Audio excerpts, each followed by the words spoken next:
This rotating Earth effect is very simple to create. First thing you want to do is create a new composition. We're going to call it space. It's going to be HD and 10 seconds long.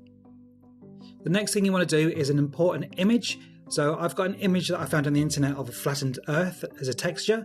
So you drag and drop that in as a new composition. Then open up your space composition and drag and drop the Earth into it. The next thing you want to do is look up sphere in your effects. So CC sphere should come up. Then click on it and drag and drop it onto your layer. And then boom, it's made it into a 3D Earth for you. It really is as simple as that. You want to make sure 3D is clicked because then it gives you the option to rotate. So in rotate, click on the stopwatch and on the Y and scroll to the very end so you've got 2 keyframes. And in the first option do -1 and that means that the Earth will rotate once.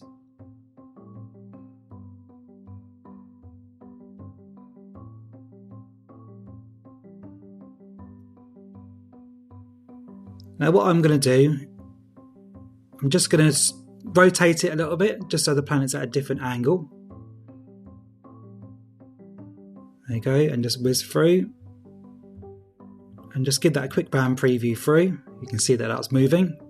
So the next thing I want to do is just bring in some elements to create a basic space. So I've got another image that I got off the internet of space. And then I'll make a new solid, of a dark solid. And then put that over the top of the image. And then just bring the opacity down just a little bit, just so you can see the stars coming through. Okay, that's great. So the next thing you want to do is add it to the render queue. Doing it as ProRes. And then render it out.